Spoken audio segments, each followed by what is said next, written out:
হতেই পারে। আপনি সবসময় একটু আমার সঙ্গে কেমন জানি করেন। আমি এর থেকে ভালো ব্যবহার আপনার সাথে করতে পারবো না, ঠিক আছে? হ্যাঁ, আসো। শুনুন না, আপনার ভাইকে একটু বুঝিয়ে বলুন না টাকাগুলো যেন বাড়িতে নিয়ে আসে।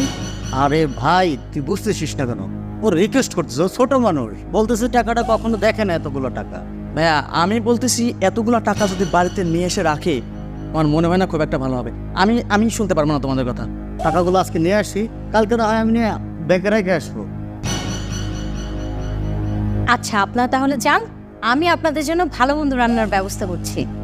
আচ্ছা ঠিক আছে। আবার ও চলে গেল। রাখুন। যান যান, ওর আটকান। ও মাই গড, এতগুলো টাকা! আমার যে কি আনন্দ লাগছে, এতগুলো টাকা আমি নিজ হাতে ধরবো। এই বাড়িতে বিয়ে হয়ে ভালোই হয়েছে, কিন্তু টাকা আর টাকা, চারোদিকে টাকা। আমি তো অনেক বেশি এক্সাইটেড কখন টাকাগুলো পাবো।